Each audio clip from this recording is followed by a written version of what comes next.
Et il est condamné, finalement, à perdre sa propre liberté, car il n'a plus les revenus qu'il peut distribuer. Il perd sa protection sociale.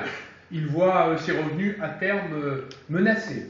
Et finalement, il n'a plus d'autre choix que de consommer les produits des autres, appliquer les normes des autres, importer les productions qui viennent d'ailleurs, et finalement, le voici les mains liées à une économie qu'il ne maîtrise plus. Notre choix est donc de rassembler tous les Français autour de l'industrie et d'un magnifique projet qui s'appelle la reconstruction de l'industrie française. Et nous allons le faire à partir de nos forces. Eh bien, s'il y est un lieu qui incarne mieux que d'autres cette force, eh bien c'est ici, avec ce petit ticket que j'ai vu sur certaines vestes confectionnées à Limoges. Voilà un très bel exemple de l'une des forces, c'est qu'il y a aujourd'hui des entreprises qui défendent la qualité française, savent la faire connaître, l'exportent à l'étranger, et nous avons besoin de faire que ces entreprises deviennent grandes, encore plus grandes, et se développent. Dans le pacte de compétitivité que nous avons conçu avec Jean-Marc Ayrault, le Premier ministre et le Président de la République, nous avons décidé que la nation offrirait sur 3 ans 20 milliards de ressources comme baisse de coûts de production, donc de crédit d'impôt, à toutes nos entreprises industrielles. Donc c'est une force pour les entreprises, pour qu'elles retrouvent des marges. Beaucoup de marges ont du mal à se maintenir. Certaines se sont effondrées dans le secteur manufacturier. Donc c'est un oxygène, un ballon d'oxygène pour les entreprises industrielles.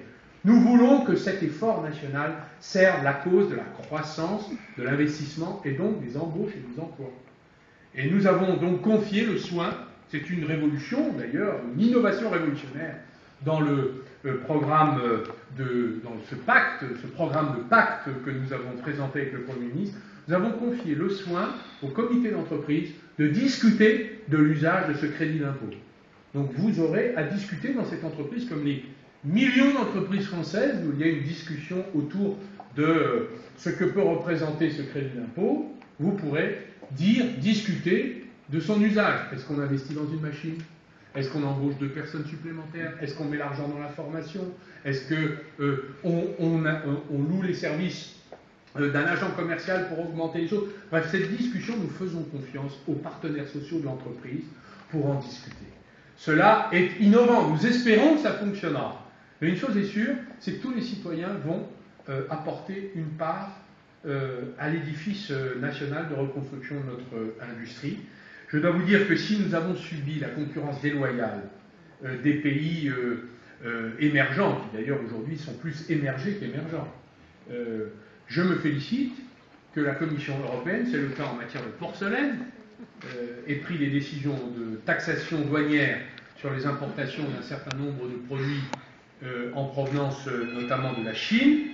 Je dois vous dire que s'agissant des panneaux photovoltaïques où l'industrie chinoise a détruit toutes les industries européennes en cassant les prix, là aussi nous avons, nous, gouvernement français, demandé des mesures de protection. Nous ne sommes pas naïfs. Dans la bataille économique mondiale, sur le champ de bataille industriel, nous ne pouvons pas nous permettre d'y aller sans être armés. Et le gouvernement a pris le soin dans l'ensemble des institutions européennes, de commencer à questionner l'Union européenne sur sa capacité à réviser sa manière de voir les choses, car nous ne pouvons pas rester une sorte de vaste marché ouvert naïvement au grand vent de la mondialisation déloyale, sans que, alors que tous nos concurrents utilisent le protectionnisme, utilisent la manipulation de la monnaie, cassent les prix, ne respectent pas leurs travailleurs, ne respectent pas les lois internationales en matière environnementale et sociale, viennent nous faire concurrence et détruisent nos capacités industrielles. Donc nous demandons la réciprocité. Ce que les autres font, nous demandons le droit de le faire. Le gouvernement français a obtenu le soutien de 13 autres pays membres pour commencer à rediscuter des orientations de l'Europe. C'est ce que nous appelons avec François Hollande la réorientation de l'Union européenne. Plus de croissance et un tout petit peu moins de naïveté. Le mot a d'ailleurs été employé par un commissaire européen, M. Barnier, qui n'est pas socialiste. Ça montre que tout le monde commence à comprendre que ce que nous disons n'est pas si idiot depuis un certain nombre d'années. Bref, quand je regarde les chiffres de votre entreprise, Monsieur le Président, entre 2004, des augmentations considérable, les embauches, les emplois. Il y a là le signe d'une réussite française dans un secteur que beaucoup de théoriciens de l'économie, d'économistes autorisés ayant pignon sur rue, avaient par avance condamné. Vous faites la démonstration qu'il y a une place pour le Made in France dans le textile. Et pour moi, le ministre chargé du redressement productif, c'est une magnifique nouvelle. Parce que partout, nous aidons des nouvelles entreprises de textile à innover, inventer dans les savoir-faire, se différencier et investir.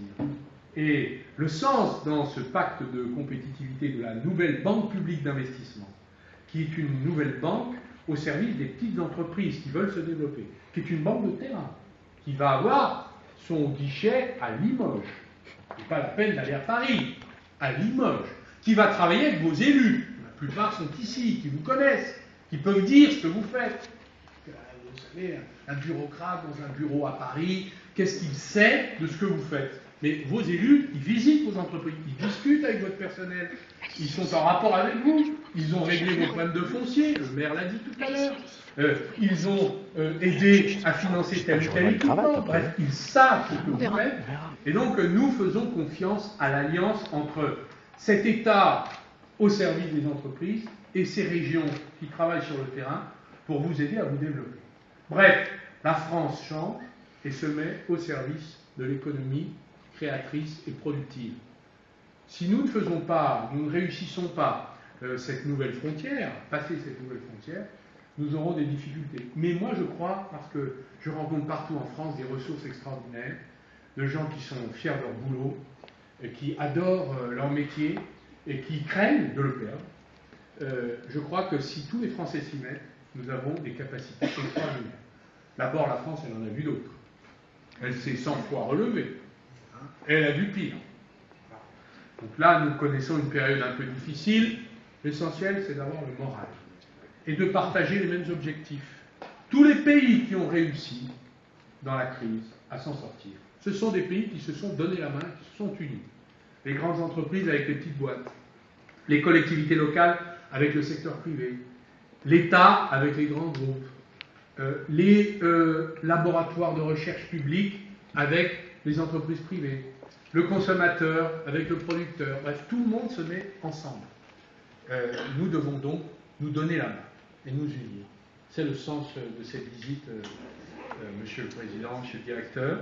Je voulais vous remercier et, au nom du gouvernement, rendre l'hommage qui est dû à cette très belle entreprise, ainsi qu'à chacune des personnes qui travaillent à vos côtés et qui font la réussite de votre marque et de votre production, et vous dire que le plus beau cadeau que finalement nous pourrions faire à la France dans 3 ans, c'est que vous ayez multiplié par 3 vos effectifs, votre chiffre d'affaires par 10, et que Limoges porte encore plus loin la marque Smuggler. En tout cas, je vais vous dire, on va vous y aider autant qu'on le peut. Nous avons décidé de mettre des moyens au service de l'économie. Vive le redressement productif, vive le Made in Limousin, et puis vive la République et vive la France.